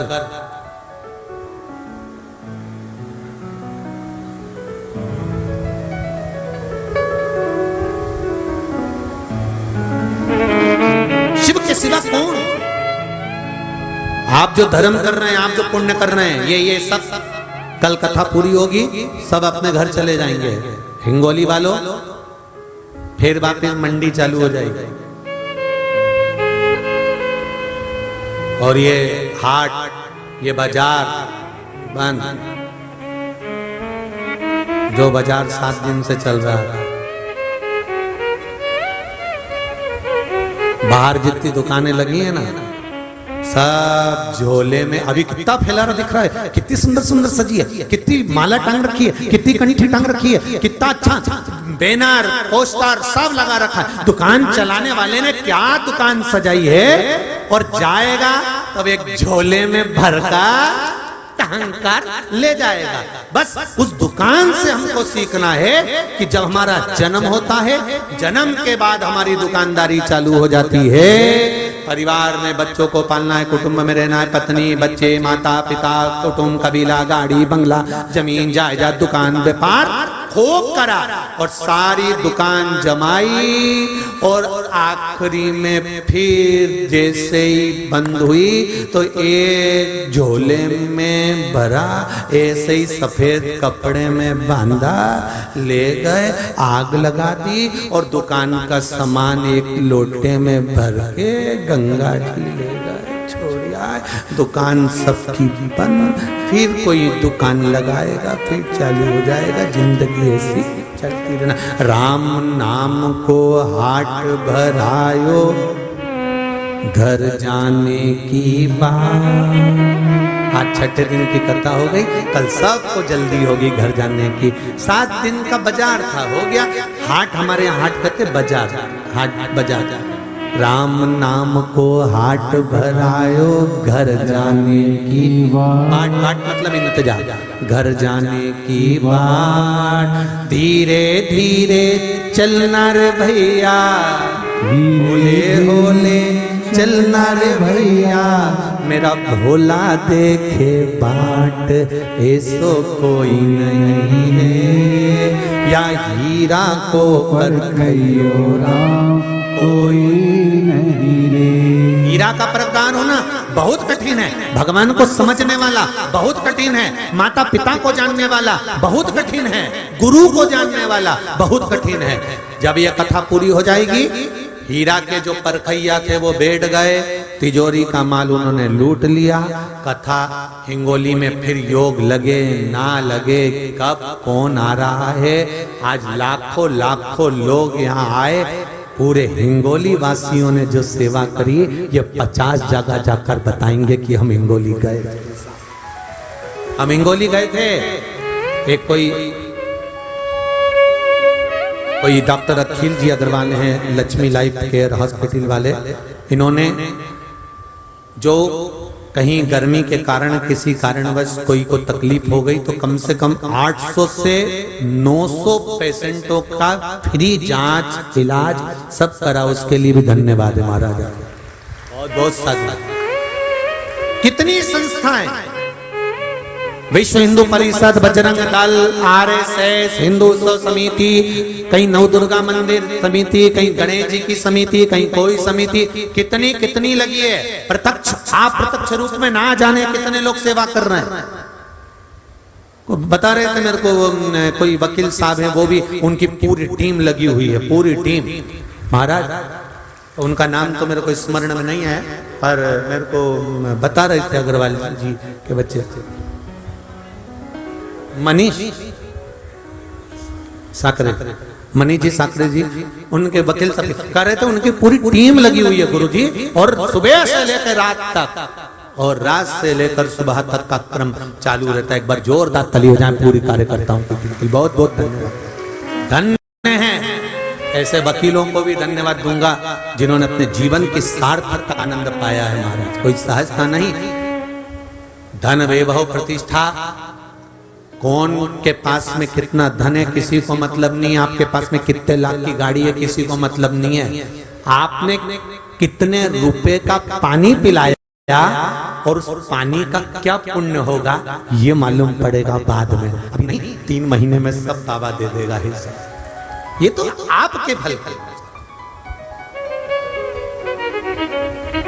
क्या खाया। ऐसो कोई नहीं रे, या हीरा को परखियो राम, कोई नहीं रे। कौन परखेगा, कौन जानेगा? समय की अवस्था में जो समझ गया, जो जान गया कि क्या है शिव पुराण, उसने जान लिया। वो निंदा से परे हो गया, उसे कोई मतलब नहीं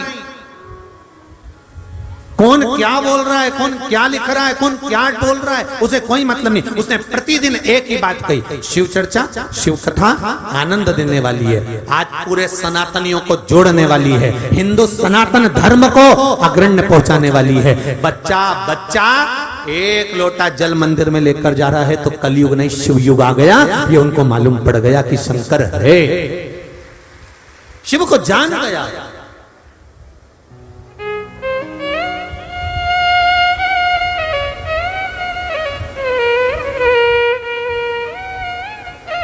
महाराज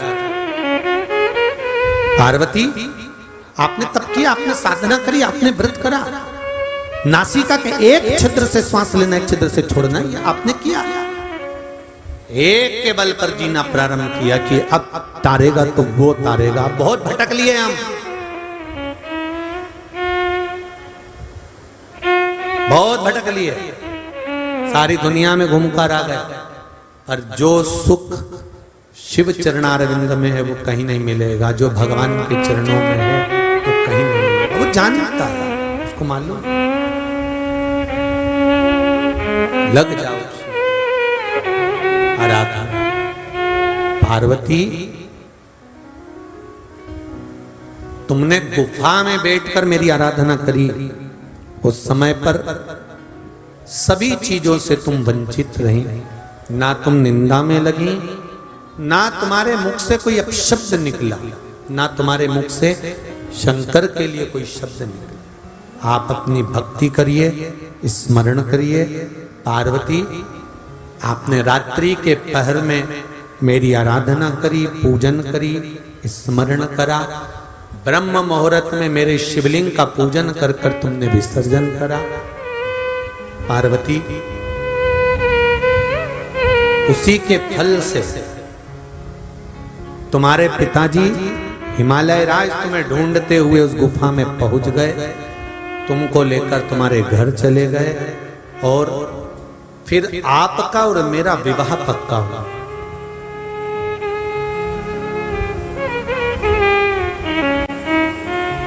पार्वती,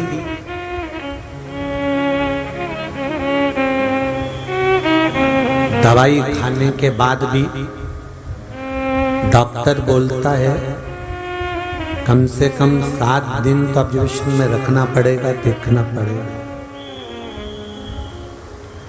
इंजेक्शन लगा रहा है, बोतल चढ़ा रहा है, दवाई दे रहा है, उसके बाद भी डॉक्टर कहता है 2-3 दिन इसको 72 घंटे 24 घंटे इसको देखना पड़ेगा। उसी तरह हम भगवान के ऊपर जल चढ़ाएं, भगवान की आराधना करें, पूजन करें, अर्चना करें, उसके बाद देखो तो कि भगवान क्या करता है। पर किसी किसी को बहुत जल्दी है, हमने लोटा भर के पानी चढ़ाया तो मतलब काम होना चाहिए, अभी के भी होना चाहिए। हमने पशुपति व्रत करा, बस 5 व्रत में हमारा कार्य पूर्ण होना चाहिए।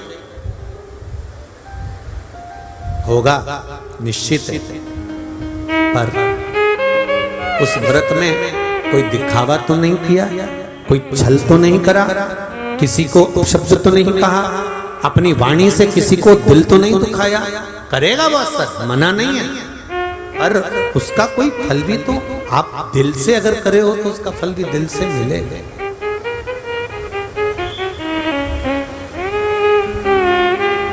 प्राप्त हो।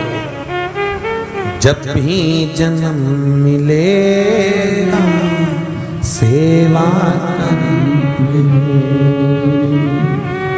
कहते तुमसे बाबा शरण रहेंगे।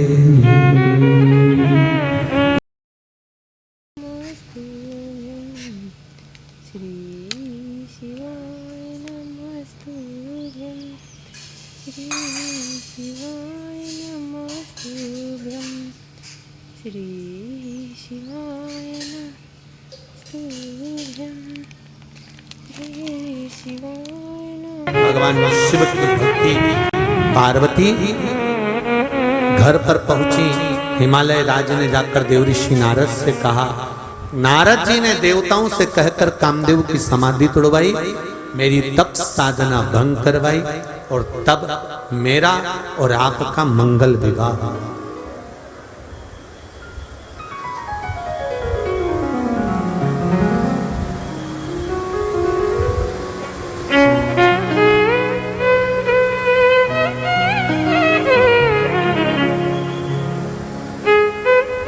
विवाह का मतलब होता है आपके विचारों की हंसी नहीं उड़ना चाहिए। आपके माता पिता ने जो संबंध जमाया है, आपके माता पिता ने जो संबंध बनाया है, उसकी हंसी नहीं उड़ना चाहिए। यहां कितने लोग बैठे हैं जिनके घर में बेटियों ने जन्म लिया है? जरा हाथ उठाइए। जिनके घर में बेटी हो वो हाथ उठा दीजिए। सबके घर में है? रखिए। एक बेटी के बाप से पूछना, बेटी की माता से पूछना, जिस दिन बेटी का जन्म लेती है उसके 15 से 20 दिन के अंदर माता पिता बेटी का कुछ पैसा बैंक में जमा कर देते हैं, जिससे इसकी एक एफडी करा देंगे तो इसकी एजुकेशन अच्छी हो जाएगी। बोलो सही है गलत है? या थोड़ा पैसा 2-2 रुपए माता पिता उसका जमा करना प्रारंभ कर देते हैं। बोलो करते कि नहीं करते? थोड़ा थोड़ा।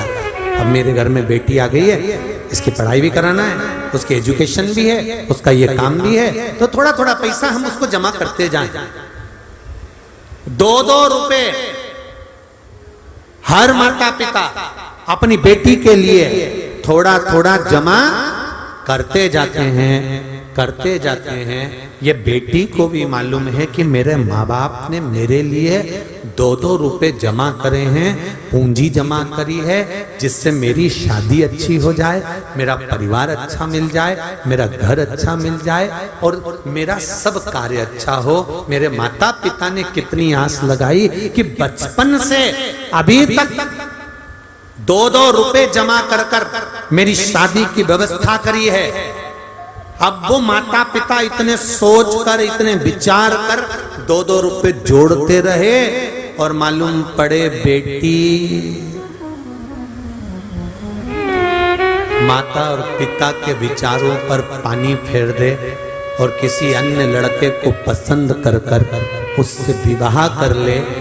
जो 2-2 रुपए माता पिता ने जोड़े हैं वो बद्दुआ नहीं देंगे माता पिता। पर शिव महापुराण की कथा कहती है, जिस माता पिता ने तेरे जन्म से आस लगा ली थी ऐसी शादी करेंगे, ऐसा पढ़ाएंगे, मेरी बेटी को डॉक्टर बनाऊंगी, मेरी बेटी को इंजीनियर बनाऊंगी, मेरी बेटी को सीए बनाऊंगी, मेरी बेटी को डॉक्टर, कलेक्टर, एसपी, डीएसपी ये बनाऊंगी, मेरी बेटी को जज बनाऊंगी। जिस माता पिता ने 2-2 रुपए जोड़कर विचार कर तेरे लिए सोच कर मर गए, सोच कर उन्होंने जिंदगी निकाल दी, वो माता पिता के अरमानों पर जो बेटी गलत लड़के से विवाह कर शादी कर लेती है, उसकी जिंदगी में एक समय ऐसा आता है कि वो 2-2 रुपए से भी मोहताज हो जाती है। ये निश्चित है। फिर चाहे किसी भी महाराज के पास चले जाना, अरे महाराज हम बड़े दुखी हैं, हमारी पत्री का देखकर बताओ कि कारण क्या है। तो महाराज नहीं कहेंगे कि तुमने लव मैरिज शादी कर ली, महाराज नहीं कहेंगे कि तुमने कोर्ट मैरिज शादी कर ली।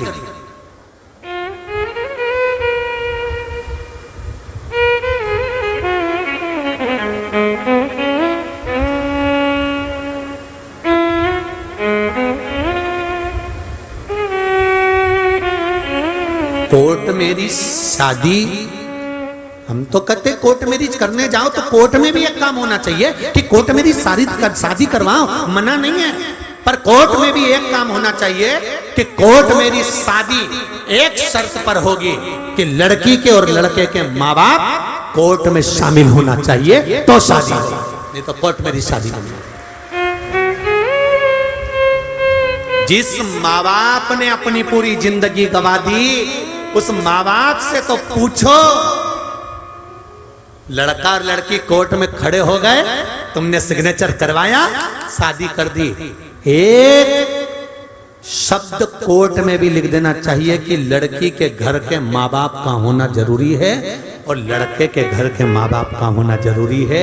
इनने गर्भ में रखकर पाल पोस कर बड़ा करा है, उसकी हाय कितनी निकलेगी, कितनी बद्दुआ निकलेगी, कितने दुखी होगे, तो क्या तुम सुखी हो जाओगे? कोर्ट में एक नियम चालू होना चाहिए, करो कोर्ट मैरिज, मना नहीं है, करो कोर्ट में शादी, पर उसमें लड़की के माँ बाप का होना, लड़के के माँ बाप का होना जरूरी है। लाओ उनको और करिए फिर शादी।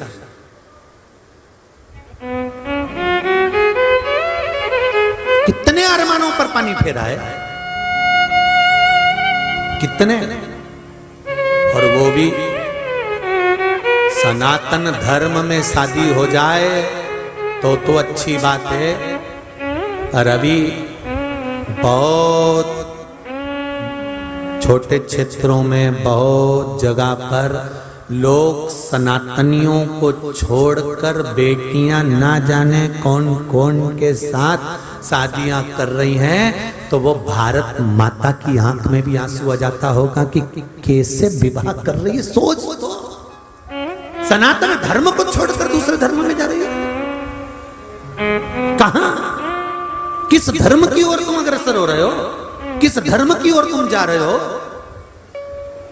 जरा विचार करिए। श्रेष्ठ धर्म का ये भूमि कोई साधारण है? जहां तुम्हारा जन्म हुआ तो कहो, एक नियम लागू होना चाहिए। जो माता पिता 2-2 रुपए इकट्ठे करते हैं अपने बच्चों के विवाह के लिए, और बच्चे गलत संगत में पढ़कर चले जाते हैं, उसको भी 2-2 रुपए के लिए मोहताज होना पड़ता है। एक समय ऐसा जरूर आता है कि दुख झेलना पड़ता है। रोती है बेटी कि मैंने कहां शादी कर ली, मैंने क्यों विवाह कर लिया, रोती है। मेरे माँ बाप की नहीं सुनी,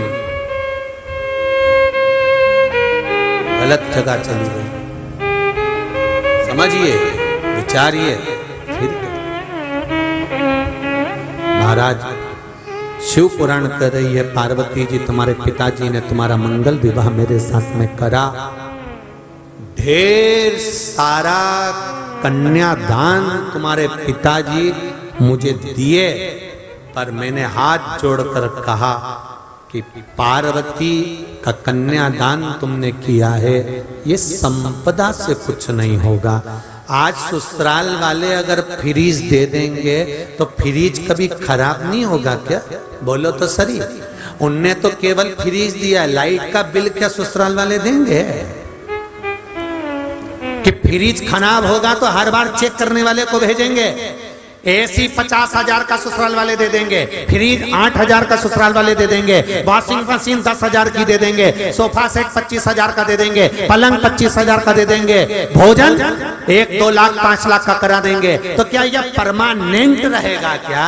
बोलो तो जीजियों हिंगोली वाली, रहेगा नहीं।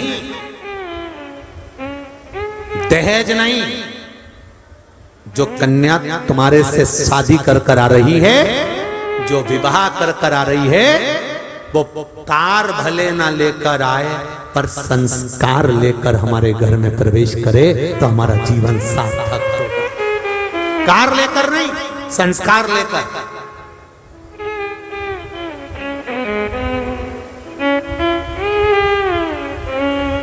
संस्कार लेकर वो हमारे घर में प्रवेश करे, सुख आए, जीवन का एक आनंद अपने आप समाहित होगा।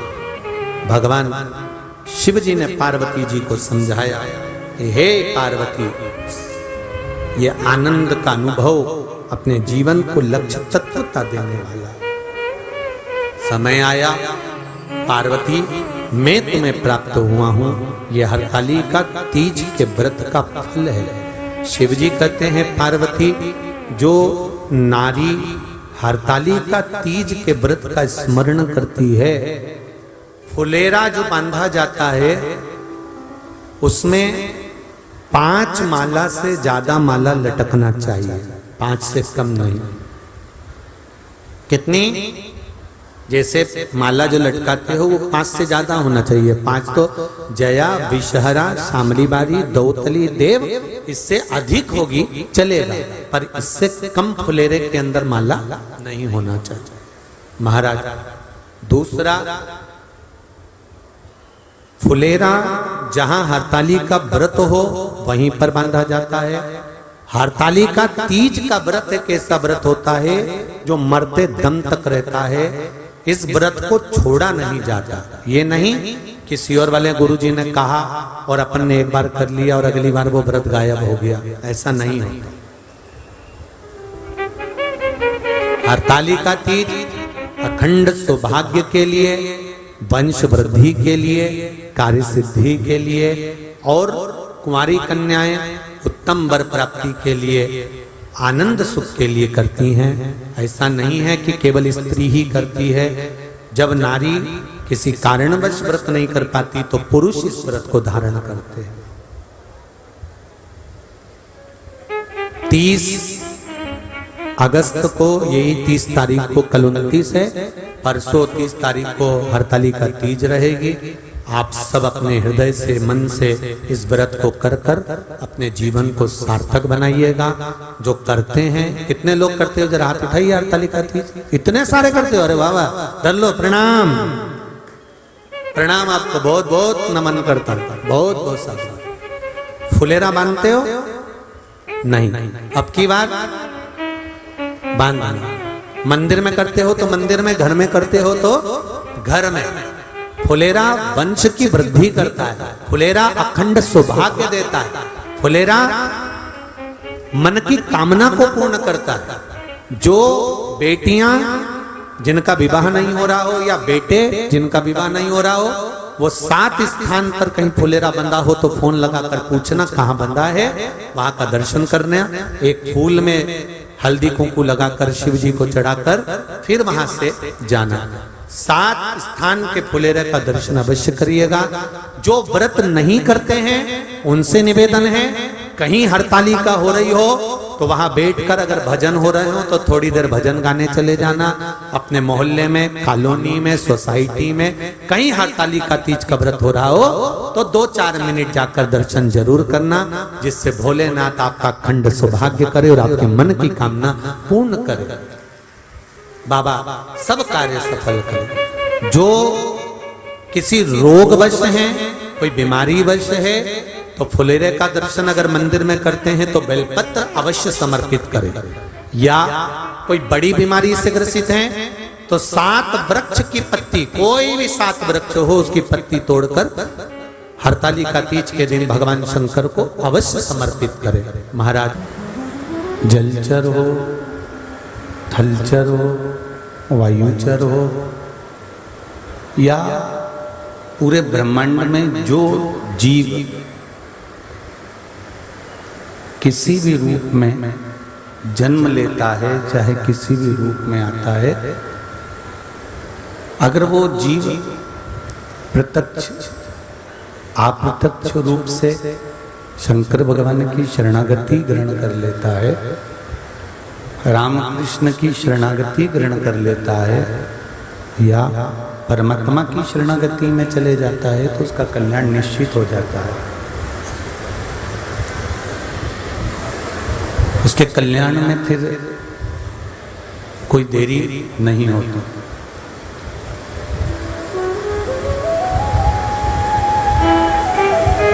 एक केवल मनुष्य का शरीर प्राप्त कर लेना ही मूल नहीं है महाराज।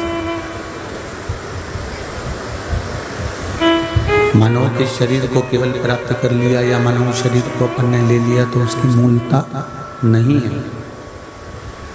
मानव शरीर को पाने के बाद ये मानव शरीर भगवान की भक्ति में लग जाए, भगवान के स्मरण में लग जाए, भगवत कीर्तन में लग जाए, उसकी मूलता।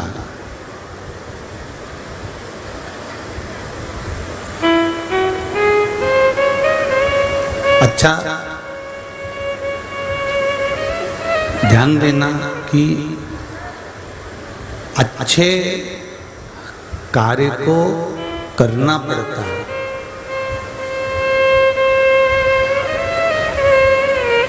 पर बुरे कार्य को करना पड़ता नहीं है, वो अपने आप हो जाता है। बुरे कार्य को करने की जरूरत ही नहीं पड़ती, वो अपने आप बुरा कार्य हो जाता है। और अच्छे कार्य के लिए आपको विचार करना पड़ता है, अच्छे कार्य के लिए पहले व्यवस्था करना पड़ती है, अच्छे कार्य को करने के लिए अपने को मन बनाना पड़ता है, अच्छे कार्य को करने के लिए अपने को जागरूक होना पड़ता है। पर जो बुरा कर्म होता है, बुरा कार्य होता है, वो अपने आप हो जाता है। उसको करने के लिए हमें सोचना भी नहीं पड़ता और व्यक्ति उस बुरे कर्म की ओर चले जाता है। शंभु जय हो प्रभु।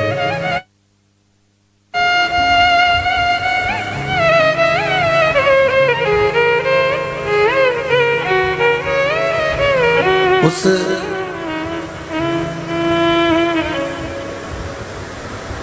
प्रतिदिन परिवार वालों ने कहा, प्रतिदिन निवेदन किया कि ले वो 1 गिलास दूध पीकर विश्राम किया करो।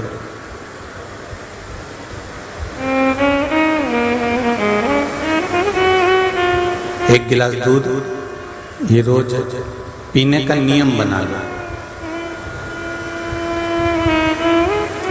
अब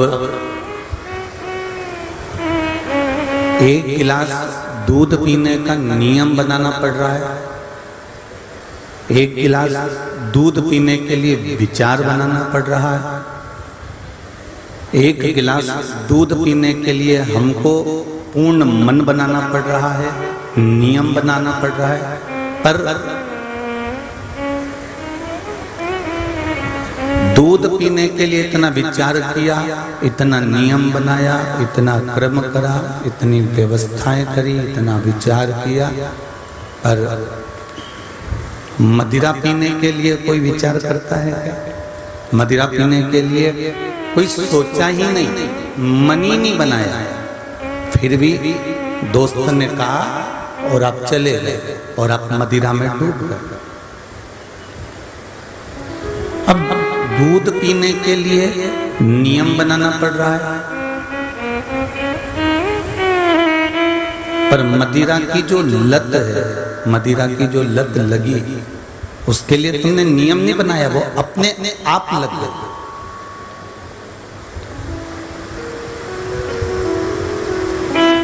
अच्छे कर्म की ओर मन बनाकर जाना पड़ता है, पर बुरा कर्म के लिए मन नहीं भी बनाओगे तो भी वो बुरा काम अपनी ओर खींच लेता है।